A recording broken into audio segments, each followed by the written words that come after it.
Salut tout le monde, bienvenue à Loin de Sans Foot. Olivier Bratt avec vous, en compagnie de Jean Gounel, de Sidney Fowell. Les gars, comment ça va?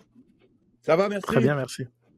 Très heureux de vous retrouver. Je vais vous avouer qu'à la vitesse à laquelle les gens du milieu du sport quittent ou perdent leur emploi dans la dernière semaine à Montréal, je suis très heureux d'avoir le luxe d'avoir vos services et vos commentaires encore une fois cette semaine. Non, je ne vous ferai pas commenter sur le nouvel entraîneur des gardiens de Carey Price. On va plutôt parler de ce qui se passe dans l'univers du CF Montréal, d'une situation en Chine qui nous fait nous poser des questions sur le futur de la MLS. On va regarder ce qui se passe de l'autre côté de l'Atlantique aussi avec des commentaires de Zlatan et des performances de Jonathan David qui font sourciller pour des raisons bien différentes. Et finalement, on répondra à nos sujets chauds. Mais si vous le permettez, les gars, on va commencer avec notre segment à domicile pour peut-être avoir un petit retour, Sid, à commencer. Un petit retour sur j'allais dire la première allocution. C'est pas vrai. Il y en a eu quelques-unes à l'époque lorsqu'il était adjoint de Mauro Biello. Depuis ce temps-là, les adjoints, c'est plutôt tranquille, merci. Sous Rémi Garde, les adjoints ne parlaient pas. Sous Thierry Henry, les adjoints ne parlaient pas. Donc, ça faisait un bout de temps qu'on n'avait pas entendu Wilfrid Nancy, qui a finalement parlé aux médias cette semaine à titre d'entraîneur, on va l'appeler comme ça, intérimaire, à voir ce qui va se passer pour la suite. Les impressions, ça a été quoi? C'est vrai que, pour le grand public, ça a sûrement été une découverte, Wilfried Ah Nancy, oui? dans une très, très longue, conférence de presse, allocution, ou entrevue, à la limite, je dirais, d'une trentaine de minutes, pratiquement, où, Wilfried, a montré, finalement pourquoi depuis quelques semaines déjà, toi Olivier, tu en parles comme un entraîneur et un candidat, très, crédible au poste d'entraîneur-chef du CF Montréal. J'ai beaucoup apprécié l'exercice. C'est sûr que je le connais personnellement parce que nos routes se sont déjà croisées, mais de le Mhm. voir dans cette configuration-là, de le voir exposer ses idées, sa façon de gérer un groupe, sa philosophie du foot, revenir sur ses rapports avec Thierry Henry et d'exprimer clairement l'envie pour lui d'entraîner le CF Montréal. Tout ça, j'ai trouvé que c'était un exercice très réussi en matière de communication, en matière d'attitude aussi. C'était quand même une conférence qui était très légère et ça faisait quand même du bien de voir cette atmosphère-là. Et je crois que ça a été surtout pour moi de me dire que il a levé la barre parce que le prochain entraîneur qui sera là, si il vient de l'extérieur, et il est mieux de pouvoir rassurer les gens comme l'a fait Wilfried Nancy cette semaine. Et ce serait positif si ça vient de l'extérieur. C'est pas un souci, j'ai pas un problème avec ça. Mais je pense que là, on a démontré que la solution interne, elle existe et elle est très, très, très crédible. Veux pas, Jean, j'ai l'impression que Wilfrid Nancy, c'est à quelque part le profil inverse. Ils ont les mêmes valeurs sportives, mais en termes de bagages qu'ils apportent, c'est le profil inverse de Thierry Henry qui arrivait avec aucune expérience de coaching, mais une grosse personnalité, alors que Mhm. Wilfrid, comme Seth vient de le dire, c'est une personnalité qu'on connaît peu, qui a plus de bagages sportifs. Veux pas, cette personnalité-là, elle va être testée. C'est un peu le nerf de la guerre parce que je pense que sportivement, Nancy a probablement rien envié à personne, mais tu as à convaincre le public et peut-être encore Olivier Renard que tu as une personnalité assez forte, imposante, rayonnante pour mener les troupes sur le long terme. Bah, je crois qu'il vient de le montrer. Je crois qu'il vient de le montrer et je pense que tu n'es pas là depuis quelques années au club si tu n'as pas ce genre de personnalité-là.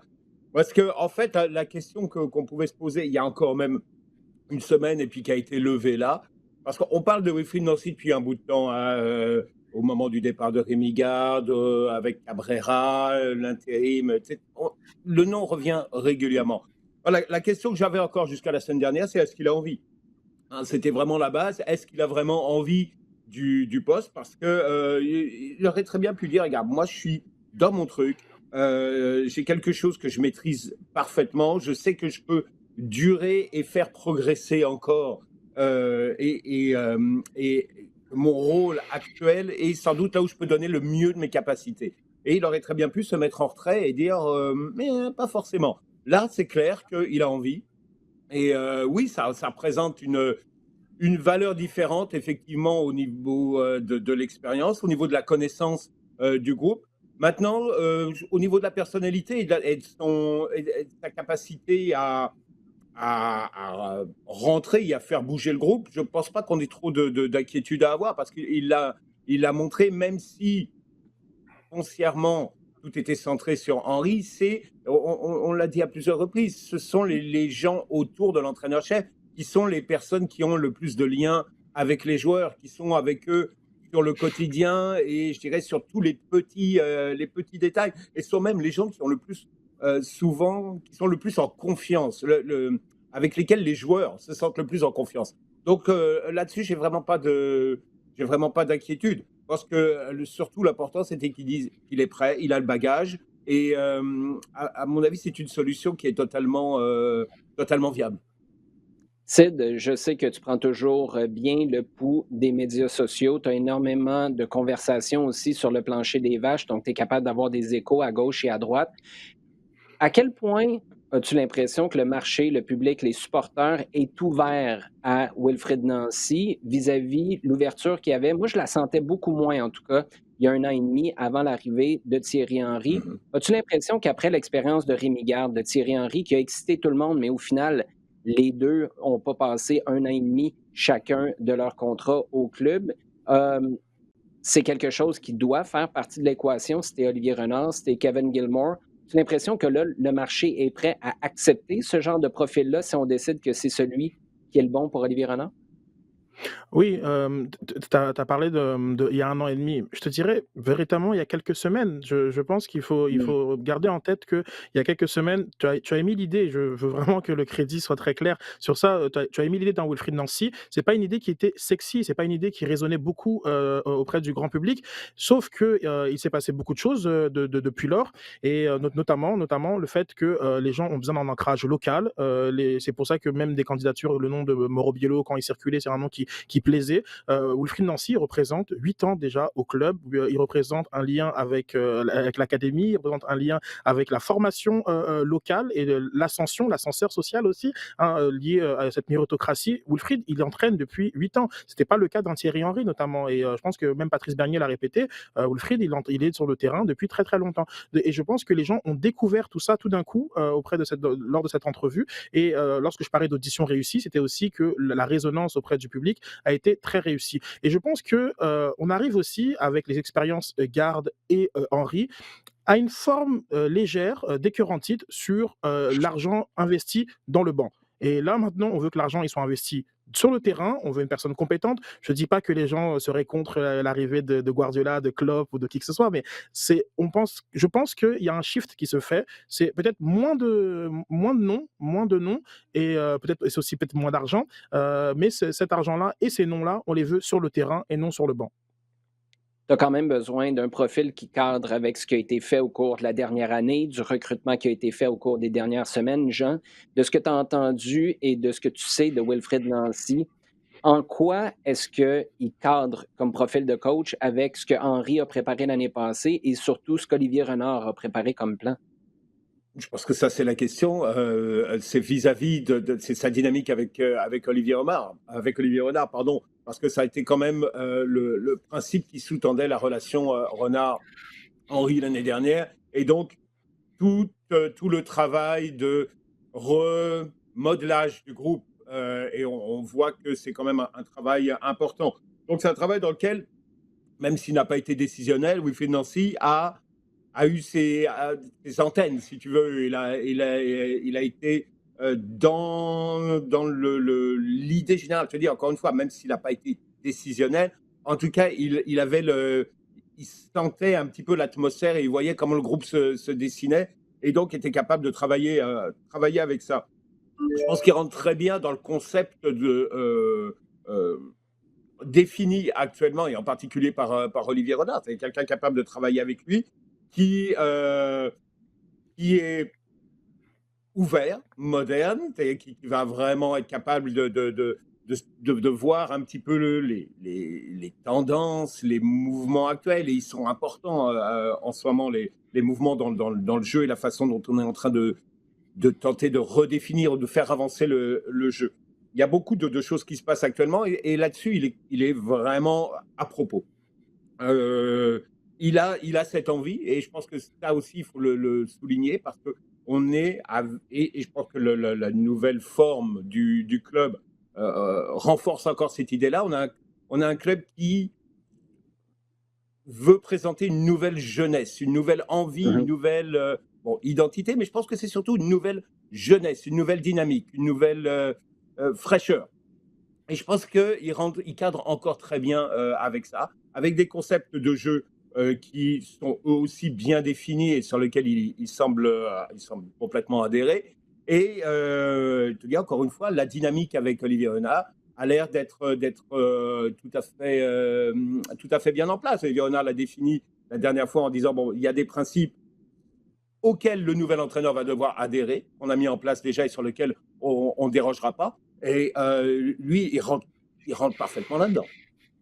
Oui, parce que c'est un gars, justement, avant l'arrivée de Thierry Henry, qui m'avait dit, moi, ce que j'aime dans le coaching, c'est donner des émotions, c'est attaquer, c'est bien jouer au ballon. Bref, c'est toutes des choses que Olivier Renard dit depuis son arrivée à lui. Donc, ça continuerait dans le même sillon. Avant de passer à la situation du soccer chinois, j'aimerais ça, Sid, je t'envoie une petite balle courbe en ce moment. Si Wilfried Nancy, on part sur la théorie que ce serait lui qui serait nommé comme entraîneur-chef pour toute la saison, tu as besoin d'un autre adjoint. Je pense qu'on s'entend là-dessus. Tu vas chercher quel profil? Est-ce que tu vas chercher un autre jeune? Est-ce que tu vas chercher quelqu'un d'expérience? Si c'est quelqu'un d'expérience, est-ce que c'est ici ou ailleurs, comme tu l'avais fait avec Enzo Concina, par exemple, à l'époque? Si tu y vas avec quelqu'un plus près de chez vous, est-ce qu'un Valerio Gazzola pourrait être intéressant? Parce que moi, j'ai été surpris quand j'ai parlé avec Valerio à la radio. Je lui avais demandé si le club était pour te rappeler, serais-tu ouvert? Tu sais, il est passé dans le tordeur émotif, Valerio Gazzola, avec l'Impact, là. Puis il avait dit oui. Moi, n'importe quand, si on a besoin de moi, je serai disponible. Et je pense qu'à ce moment-là, il disait même, moi, je suis là pour rendre service. Là. Tu sais, je ne suis pas obligé d'être le gars front and center en bon français qui va tout diriger.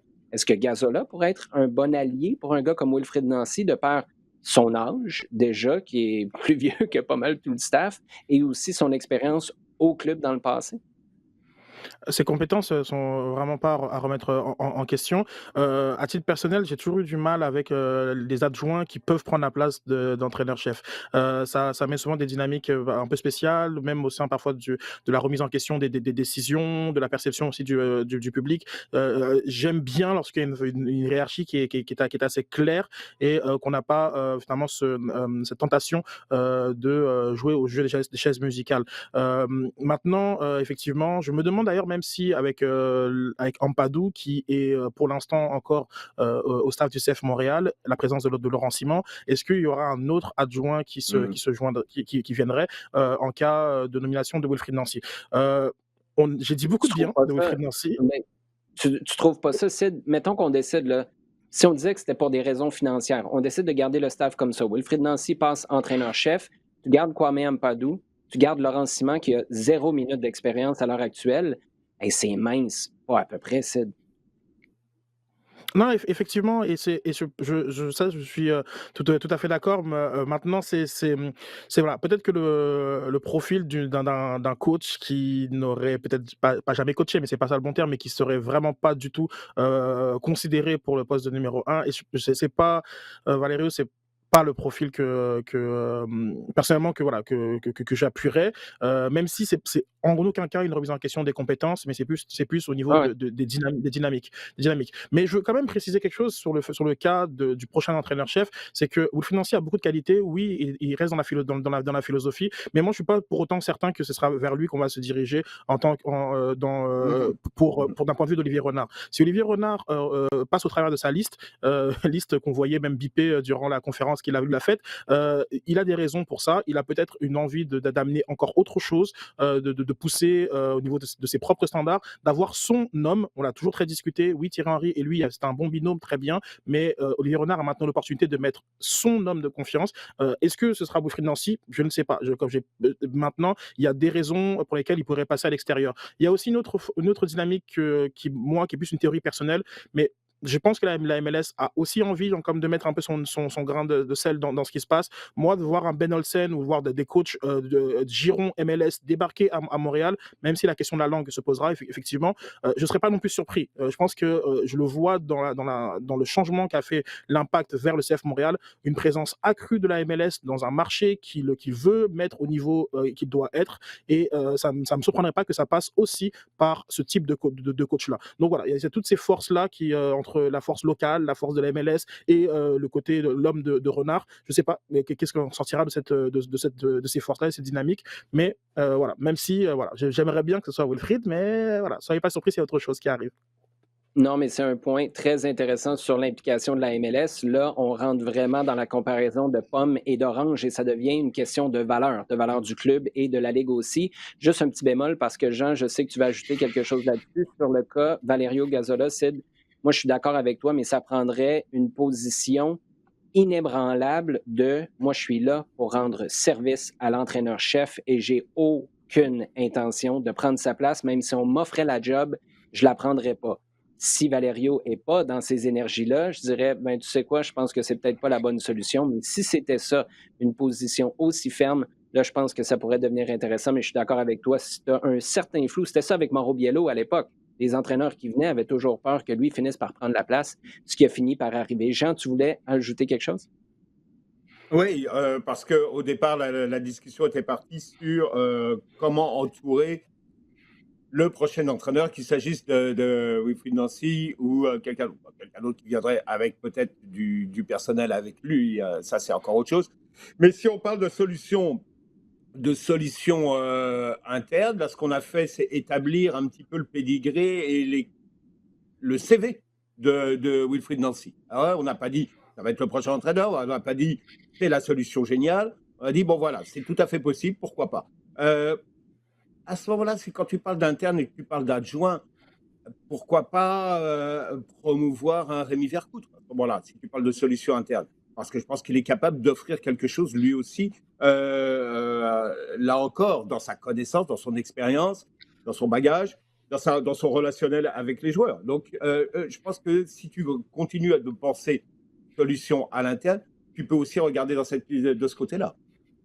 Oui, on va avoir. J'ai l'impression qu'on va reparler de Rémi Vercoute un petit peu plus tard dans l'émission. Il y a une question qui nous a été posée là-dessus. D'ailleurs, bien hâte de vous entendre à ce sujet-là. Jean, je veux t'entendre maintenant sur la situation du soccer chinois qui est dans une position catastrophique. Tu as un deuxième club en moins d'un an, club de première division, qui a cessé ses opérations. C'est Jiangsu et c'est quoi, 3 mois après avoir été sacré champion, on décide de cesser les activités.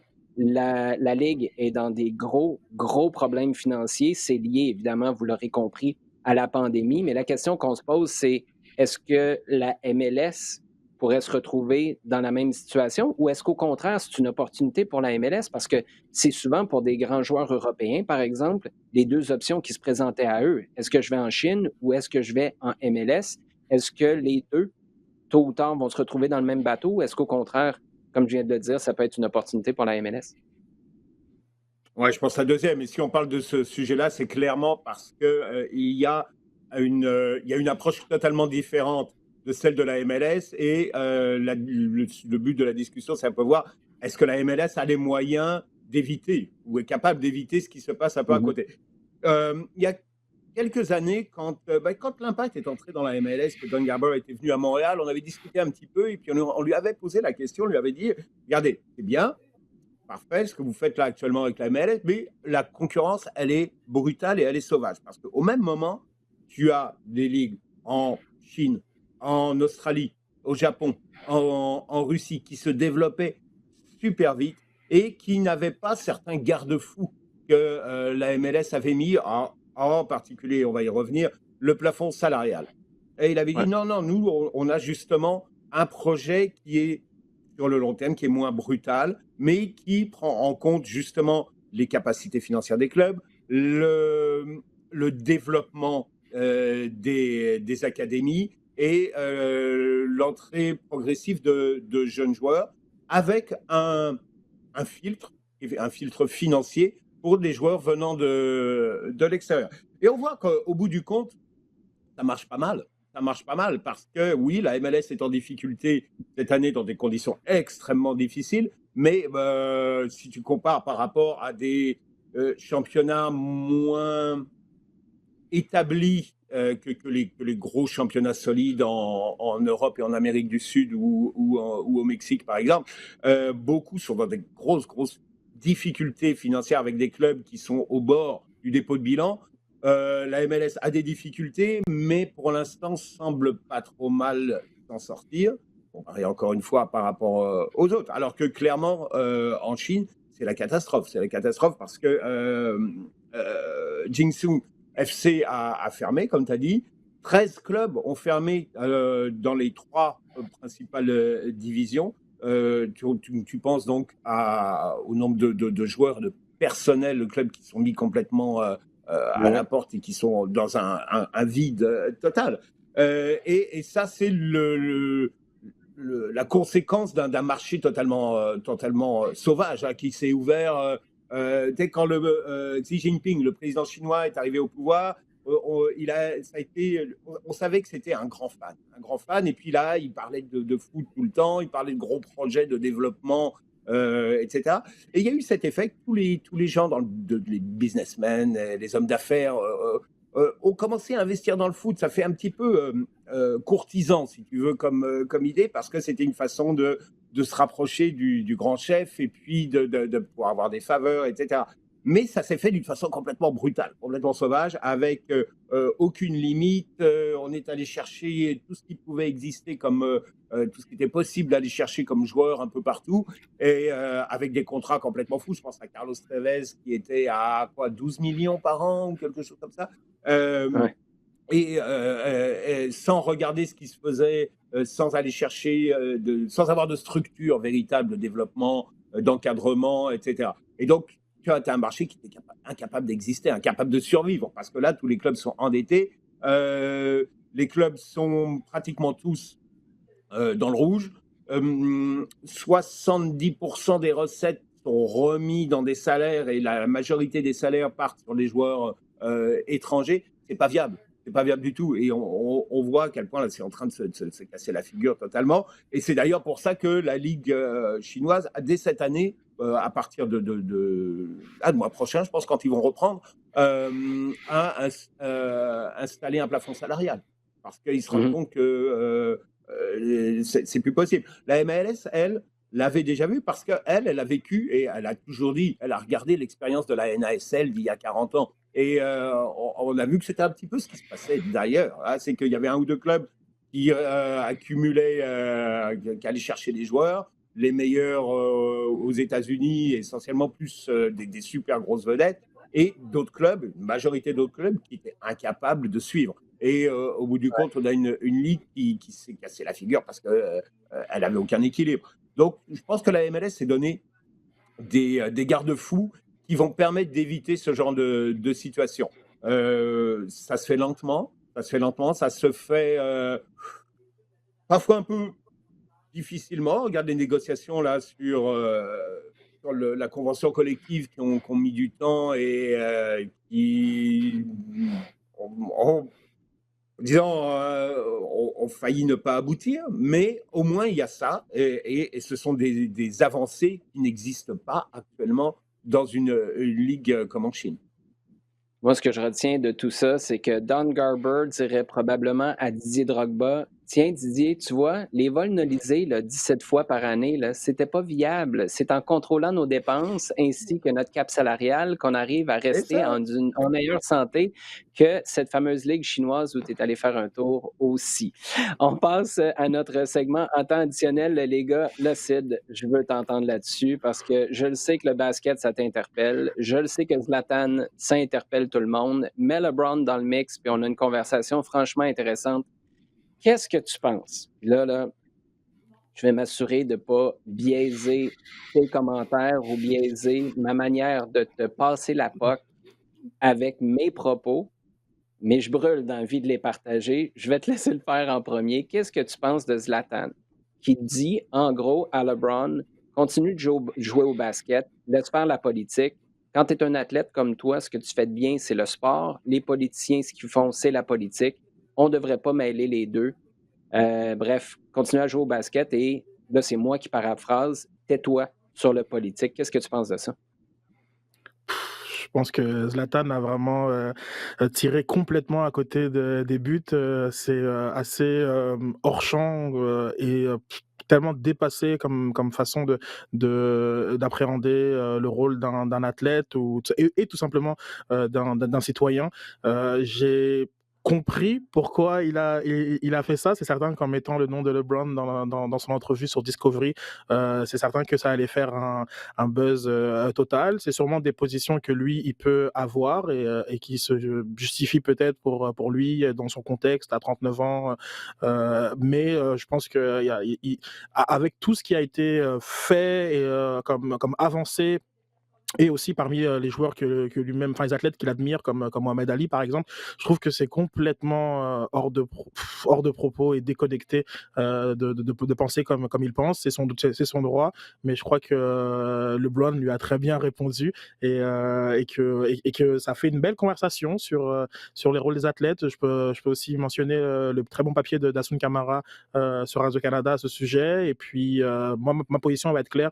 Des engagements sociaux des athlètes, c'est pas quelque chose qui me dérange, et au contraire, c'est quelque chose que j'encouragerais si j'avais l'occasion de le faire à n'importe quel athlète que je croiserais.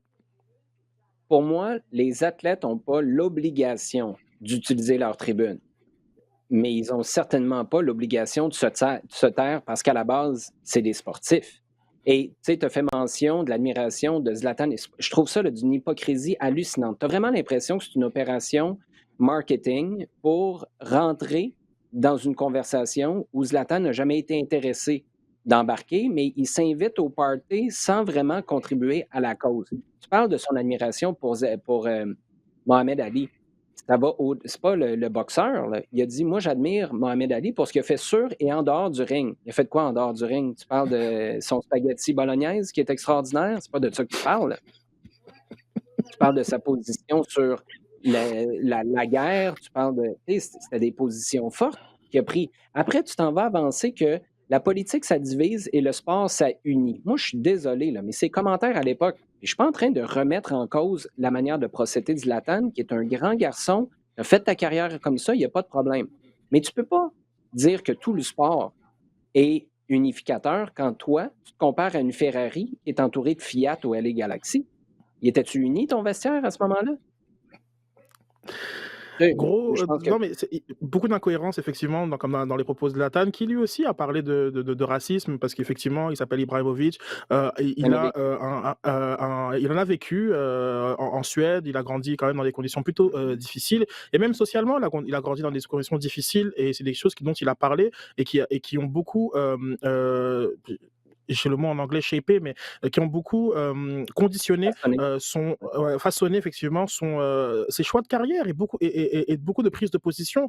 Donc c'est ironique. Là après, il a joué sur les mots une fois que la réponse de LeBron, non mais le racisme c'est quelque chose, quand la politique c'est autre chose. Non, ce sont des engagements sociaux. Je pense que tous les 300 enfants qui sont dans l'école de LeBron James, tous les stades qui ont été mis à disposition pour permettre à des votants de pouvoir accéder aux élections américaines. Il y a tellement de choses qui ont été faites. Et Milan AC va rencontrer Manchester en 16e de finale de l'Europa League. Demande à Marcus Rashford, donc, comme si ce qu'il a fait, ce sont des engagements qu'il n'aurait pas dû prendre. Yeah. Ça n'a aucun sens à tellement de niveaux. Pour moi, en tout cas, je ne pourrais jamais rejoindre ce type de position. Et surtout, sachant que Black Lives Matter, c'est au centre, c'est pas la seule, mais c'est au centre des revendications de LeBron James. Juste le b.a.-ba des choses, là. T'es blanc, Zlatan. Passe tout droit sur ce commentaire-là. Tu sais, tais-toi. Puis l'autre chose que je comprends pas, si tu vas au fond de la logique de Zlatan, les politiciens font de la politique, les sportifs font du sport. OK, fait que là, il faut que tu sortes de l'école ou que la première affaire que tu fais dans la vie, c'est de te lancer en politique, puis il faut que tu restes là-dedans toute ta vie. C'est ça qu'on veut, juste des politiciens de carrière avec personne qui vient d'horizons différents comme le sport, le monde des affaires, la communication, l'éducation, puis tu les amènes en politique. Parce que tu dis, tu es un bon prof, reste prof, tu es un bon homme d'affaires, reste homme d'affaires, puis laisse la politique. Je veux dire, c'est pour un gars aussi intelligent que Zlatan, c'est d'une incohérence crasse. Moi, c'est vraiment, là, ça vient me chercher parce que tu as juste l'impression, comme tu l'as dit au début de ton allocution là-dessus, Sid, tu voulais les projecteurs sur toi. C'est du clickbait à quelque part. Tu mets le nom de LeBron, tu te colles à une cause comme celle-là, puis là, tu sais que ça va exploser, puis que de toute façon, après, tu vas être capable de dire, ben non, moi, je suis le gars là, qui fait des déclarations incendiaires tout le temps, puis c'est pas exactement ce que je voulais dire, vous m'avez mal compris. Non, non, je pense qu'on a très bien compris ce que tu voulais faire, puis c'est justement ça qui passe de travers en ce moment. Merci, Sid, d'avoir été clair dans tes propos en partant. J'en ai sur le cœur avec celle-là, puis je voulais être certain de ne pas trop teinter tes propos à toi. Jean, amène-nous dans une discussion un petit peu plus heureuse, un petit peu plus positive. Te rappelles-tu dans le temps que Jonathan David faisait rien à Lille, puis que ça allait tout croche? Ouais, ça change. Les choses changent et puis Un peu. plutôt pour le bien, là. Non, ça marche bien. Écoute, non seulement, bon, clairement en tête du championnat de France est bien, mais surtout une individualité qui ressort là complètement. Meilleur buteur du club, 9 buts, titulaire régulièrement. Une qualité de jeu qui s'améliore continuellement, et je parle sur la dernière année, il y a vraiment un progrès dans ce qu'il est capable de faire et dans sa façon dont il participe complètement au jeu.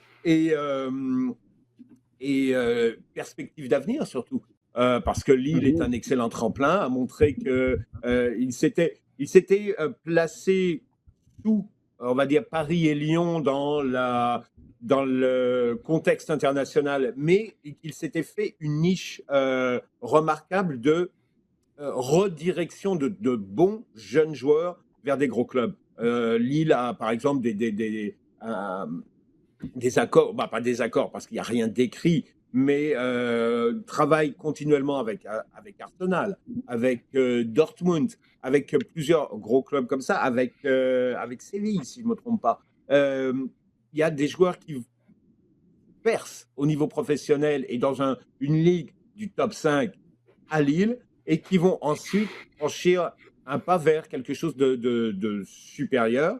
Je pense qu'il est dans cette voie-là. Et tant mieux, parce c'est amusant, parce qu'on a des exemples un peu divers avec cette âge d'or, je vais l'appeler, du foot canadien.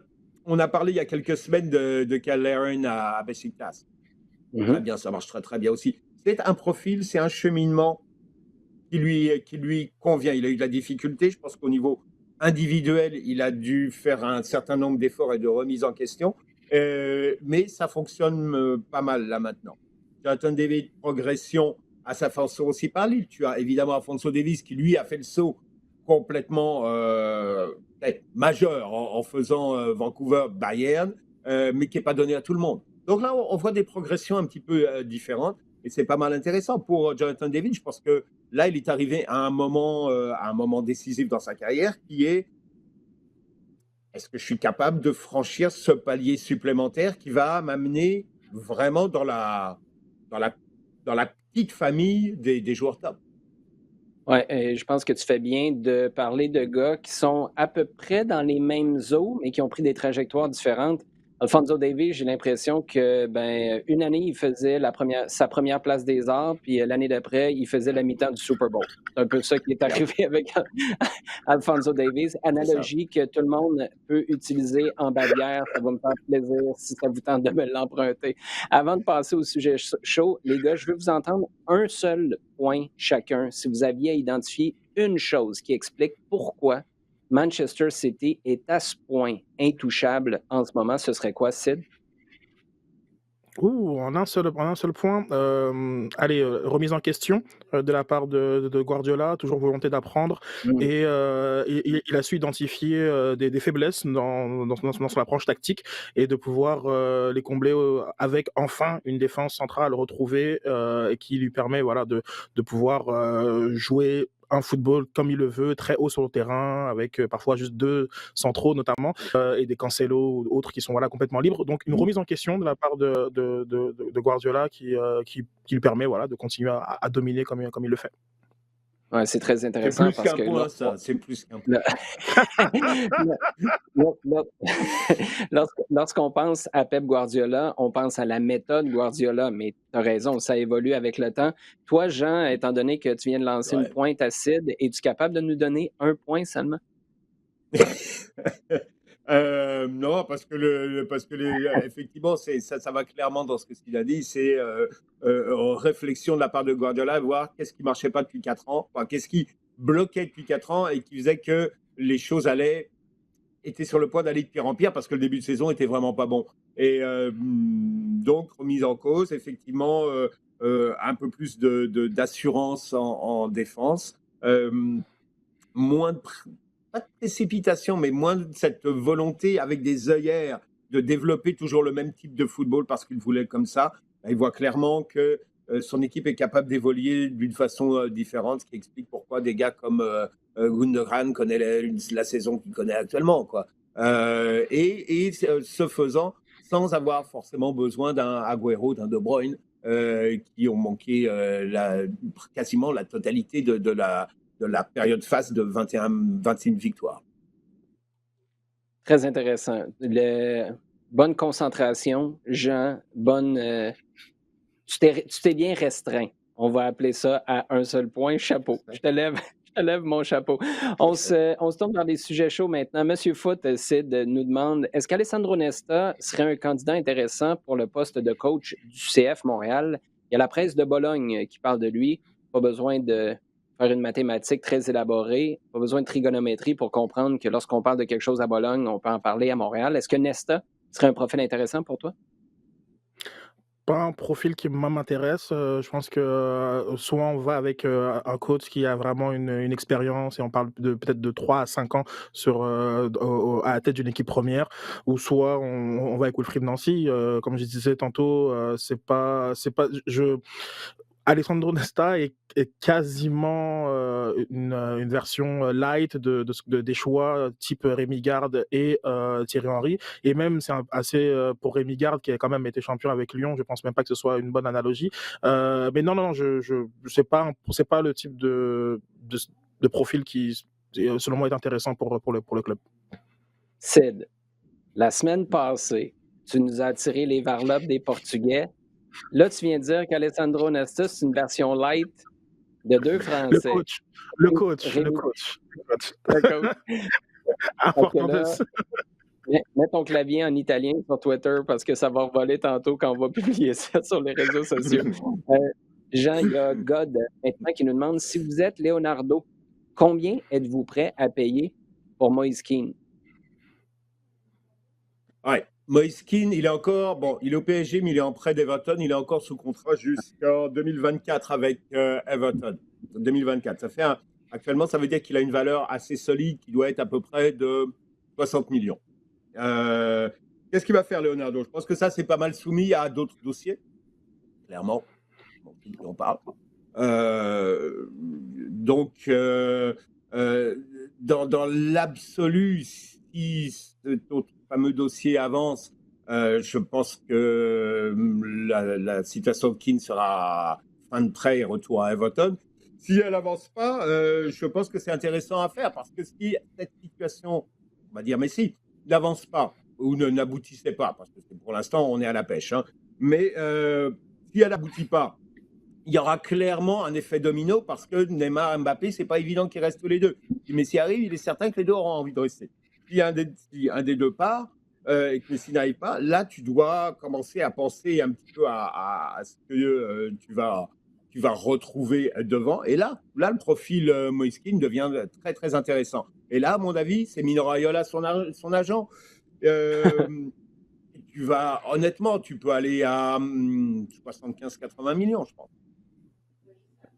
Et je pense que si tu veux faire un avertissement, c'est pas un investissement complètement fou.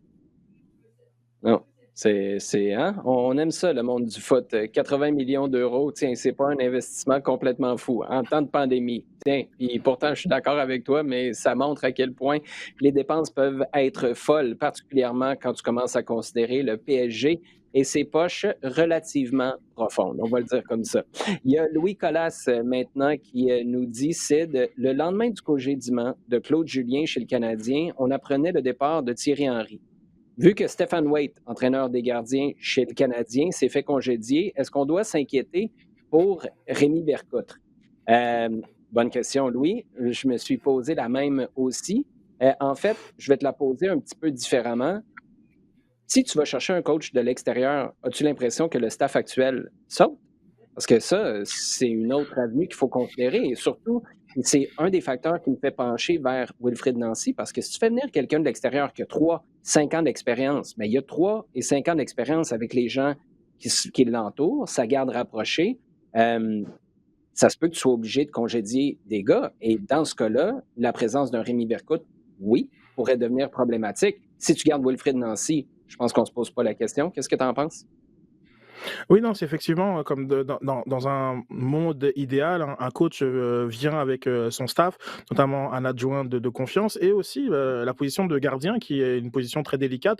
Même si tu peux avoir confiance dans les ressources du club, tu as envie d'avoir une personne que tu connais, que tu as déjà vu travailler avec des gardiens pour qu'ils mettent en place des choses que tu as envie de voir. Ça, c'est dans un monde idéal. Maintenant, on a quand même toujours eu l'impression, hormis sous l'ère Rémi Garde, qu'il y avait une sorte de staff interne au club dont la présence était quasiment assurée, même si dans le foot il n'y a rien de garanti. Et la venue de Laurent Simon, sans pour autant qu'un autre coach ait été nommé, va un peu dans ce sens-là. Va un peu dans le sens qu'il y a une espèce de. Voilà, il y a un staff permanent, et puis c'est au prochain coach de se greffer à ce staff que j'appelle le staff permanent. Donc je crois que dans les conditions actuelles de recrutement, je vois plus un coach venir seul qu'avec avec le gang des Lyonnais, comme l'a fait Rémi Garde il y a quelques années. Donc ça, non, je pense qu'on va oublier ça dans les circonstances. C'est un super bon point, celui sur Laurent Simon. J'ajouterais aussi le fait que c'est particulier au CF Montréal. C'est pas tous les clubs qui ont un directeur sportif qui est un ancien gardien de profession. Donc, à quelque part, si tu es Olivier Renard et tu vois que Rémi Vercoute, il cadre avec ce que toi tu cherches à faire avec tes gardiens, ben c'est là où tu peux peut-être le protéger aussi, même s'il y a un entraîneur qui pourrait arriver avec son staff. Donc, c'est quelque chose qu'on suivra aussi, pas juste la question de l'entraîneur-chef, mais l'effet domino comme on en parlait plus tôt dans l'émission, que ça pourrait avoir sur le reste du staff technique. Jean, on termine avec la question de Paolo qui dit si vous aviez à mettre un petit 2 est-ce que le prochain Portugais a gagné le Ballon d'Or? Bien, ça, c'est l'ambition des Portugais. Je t'en parlais la semaine passée, Sid. Hein? Les Portugais, la minute que tu les piques, et tu tombes dans cette ambition-là.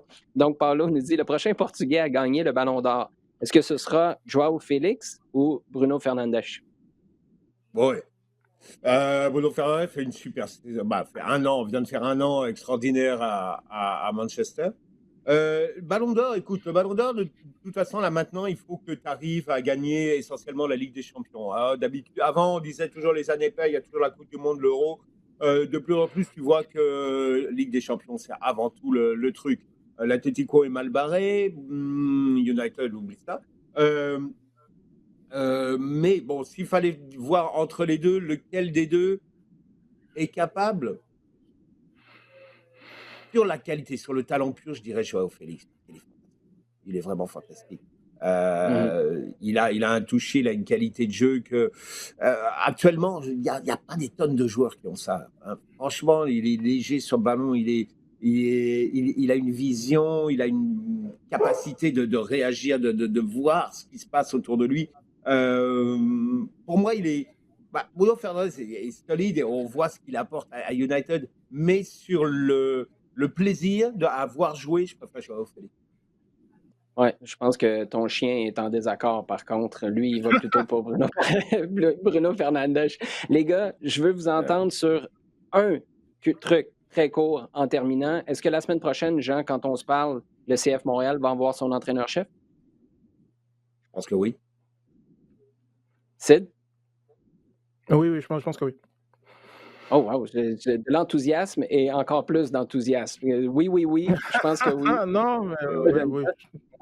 On serait bien fixé à ce moment-là. Ce serait la deuxième semaine de camp d'entraînement et là, on pourrait enfin lancer la saison 2021 avec un effectif complet ou presque. Il reste peut-être quelques petits trucs à fignoler pour Olivier Renard et un nouvel entraîneur-chef.